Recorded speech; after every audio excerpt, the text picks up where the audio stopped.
Ah, que dire à part déception. Et je suis déçu franchement du résultat du match. Un partout, malheureusement, le Real Madrid concède face au Betis. Bref les gars, c'est parti pour le Ab débrief. Allez.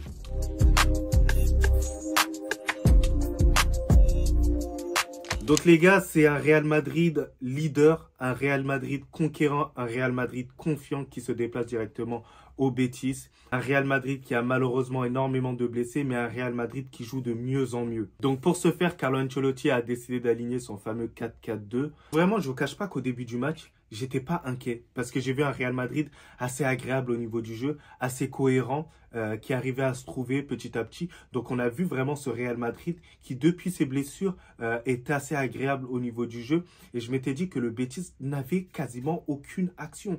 Donc vraiment pendant les 25 premières minutes, on ne se mettait pas en difficulté. Mais c'est à partir de la 30e minute où j'ai vu quelques pertes de balles de Toni Kroos, de Valverde par moment, qui ont donné un tout petit peu plus de confiance à cette équipe du Betis. Donc ils ont eu ce petit temps fort et heureusement Lunin il est là pour faire certaines parades au bon moment. Et heureusement que Modric est là pour un peu plus encadrer vraiment au milieu de terrain. Il a été tout simplement impressionnant du haut de ses 39 ans. Modric il est sensationnel les gars. Et après au niveau de la 38e minute, j'ai senti un Real Madrid qui a pris la mainmise un peu plus sur le jeu, qui a rééquilibré un peu le jeu. Mais on savait que le Betis était un peu chaud à ce moment-là. Donc il fallait se calmer et il fallait pas bien sûr encaisser ce but avant cette première mi-temps. Et ça a été chose faite. Mais vraiment, lors de cette première mi-temps, ce qui nous a un peu perturbé, c'est que Rodrigo, dès le début du match, il était là, il était présent, il était dynamique, il aimantait vraiment tous les ballons. Et tout d'un coup, extinction, on l'a carrément pas vu, on n'arrivait plus à le trouver.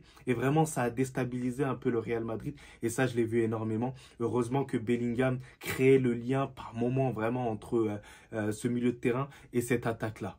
Donc ensuite, au début de la deuxième période, j'ai senti que le Real Madrid était venu avec de bonnes actions, avec détermination pour pouvoir faire la différence face à cette équipe du Betis avec un public tout simplement exceptionnel. Donc, ce qui m'a fait plaisir, c'est que directement, Bellingham a pris les choses en main. Brahim Diaz a pris tout simplement les choses en main. Brahim Diaz, vous avez vu la passe qu'il arrive à nous faire.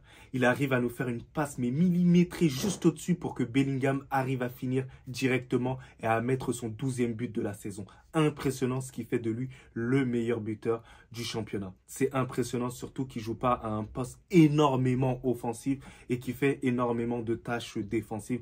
Et dans tous les cas, on va en parler plus en profondeur un peu plus tard dans ce débrief-là, dans le cas par cas. Mais franchement, Bellingham, hyper solide, franchement incroyable. Et le but qu'il arrive à nous mettre, ça a été une délivrance. Et je pensais que par la suite, le Real Madrid, on arriverait à dérouler par la suite. Mais malheureusement, c'est pas ce qui s'est passé. Le duel, il était beaucoup plus équilibré que ça. On laissait beaucoup plus d'espace au milieu de terrain. On laissait beaucoup plus frapper. Donc ensuite, c'est comme ça qu'on arrive à encaisser un magnifique golasso, mais ça m'a choqué. Au milieu de terrain, on les a regardés. Alaba qui sort pas assez rapidement sur le joueur. Valverde qui regarde le joueur, qui pense que le joueur, tout simplement, il va frapper en l'air. Et ça a été une naïveté, mais incroyable de nos joueurs, de croire que le joueur, il allait rater son action. Et franchement, j'ai été déçu, hein. Déçu, franchement, de ce but-là, parce qu'on aurait pu mieux gérer ça. Après, tout au long du match, on a eu de la chance, hein, parce qu'à la 90e minute, lorsque Isco, il met un but de la tête, imaginez-vous, Isco marque un but contre son ancien club, où il a joué quand même 9 ans. Donc ça nous aurait fait vraiment mal. Mais incroyable quand même la tête qu'il arrive à nous mettre.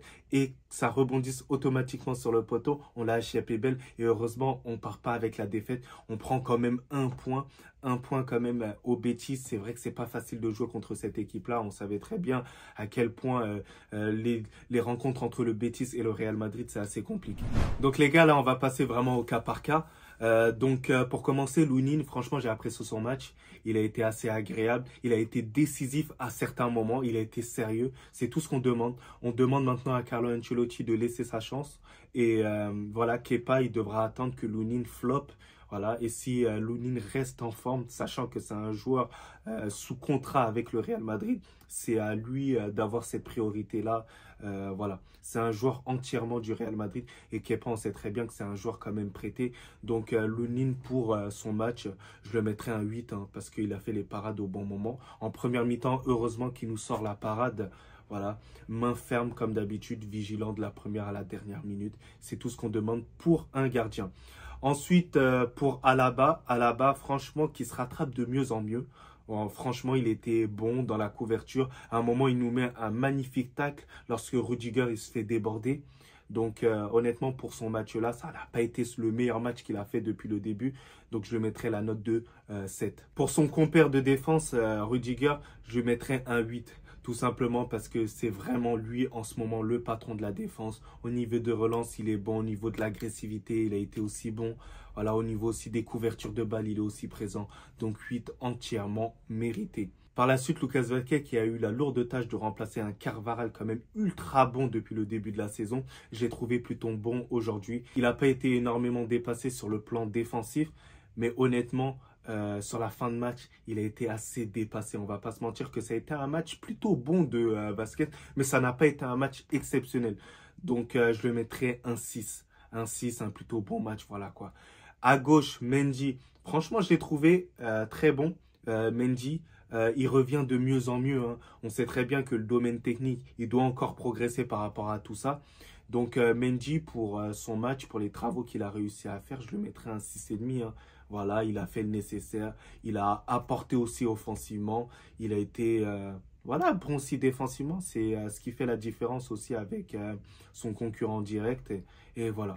Toni Kroos en ce moment en forme incroyable. Vraiment, c'est le maestro du Real Madrid. C'est celui qui arrive à nettoyer le ballon assez bien. Donc aujourd'hui, ça a été un match plutôt bon hein, de Toni Kroos. Assez timide à certains moments, mais bon, voilà, il a fait le nécessaire. Donc je lui mettrai la note quand même de 7. 7 assez bon, Toni Kroos habituellement. Mais ce qui m'impressionne, c'est qu'il arrive à perpétuer tous ces gros matchs à chaque fois. Au fil du temps, il n'arrive pas à baisser en régime et c'est impressionnant et big respect cette légende-là. Valverde, énormément sous-coté ce joueur-là. On le reconnaît par moments pas à sa juste valeur. Sachant que là, il a une débauche d'énergie, mais impressionnant et admirable, les gars. Malgré que en fin de match, il a eu quelques déchets où j'ai préféré qu'il frappe sur la dernière action qu'il avait. Il pouvait mettre un boulet de canon, sachant qu'on connaît sa frappe. Mais il a été très bon aujourd'hui. Et honnêtement, je le mettrais un 7,5. Mais sans façon. Hein. C'est le futur pour moi, capitaine du Real Madrid. Il a cette âme de leader en lui. Par la suite, Luka Modric, l'éternel Luka Modric, la légende Luka Modric. Honnêtement, ça a été masterclass aujourd'hui. Masterclass. Je mettrai la note de 8,5. De 8,5 parce que 9, voilà, on sait très bien que Modric, il est capable de faire des matchs, mais 1000 fois mieux. Mais 8,5. Et en plus, j'ai senti un peu de frustration vraiment quand il est sorti. Parce qu'il a même frappé sur une gourde, tout ça. Il réalise pas que maintenant, malheureusement, il peut pas terminer les matchs dû à son âge et tout. Et je suis en total accord avec Carlo Ancelotti de le faire sortir à certains moments. Bellingham, Bellingood, Belling finisseur. Incroyable, meilleur buteur du championnat. En n'étant même pas le numéro 9. Mais franchement, la prestation qu'il arrive à nous sortir aujourd'hui, elle est impressionnante défensivement. Défensivement, il nous fait combien de replis? J'ai cru voir un Antoine Griezmann aujourd'hui. Hein. Et ensuite, il arrive à nous inscrire un but. Le but décisif pour obtenir au final ce match nul. Ce point quand même qui nous fait avancer quand même dans le classement. Hein, plus lentement que prévu. Mais bon, voilà. Il a fait le nécessaire. 12 buts quand même depuis le début de saison. Et franchement, si on analyse bien le truc, hein, il n'y a que très peu de joueurs qui ont réussi à porter la tunique madrilène comme il arrive à le faire actuellement. Et pour moi, Bellingham, hein, ce sera l'un des meilleurs joueurs de l'histoire de ce club-là. Parce que ce qu'il arrive à nous faire, les gars, avec une aisance technique, comment il arrive à se sortir de certaines situations. Donc honnêtement, pour son match-là, je le mettrai la note aussi de 9. Franchement, de 9, parce que vraiment, Bellingham, c'est la pure classe. Hein. C'est la pure classe. Et porter ce numéro 5 que Zinedine Zidane a porté, c'est une lourde tâche qu'il arrive à assumer. Brahim Diaz, monsieur Brahim Diaz. Et Carlo Ancelotti, je t'en veux encore. Parce que Brahim Diaz, qu'il arrive à nous faire, la passe D qu'il arrive à nous faire, bah, c'est une pure merveille. Hein, une merveille technique. Donc, pour l'étendue de son match, tout ça, je le mettrai pas un 7. Hein, parce que, voilà, il n'a pas fait le meilleur match de sa vie. Je le mettrai quand même un 6,5. Voilà, il a fait son match et tout. Sans être le meilleur, voilà, tout simplement. Pour finir, Rodrigo. Rodrigo qui a été impressionnant aujourd'hui. Mais impressionnant. Alors, certes, il n'a pas marqué aujourd'hui. Mais la débauche d'énergie qu'il a réussi à nous faire. les éliminations qu'il a réussi à nous faire. Franchement, il me fait kiffer de plus en plus ce joueur-là.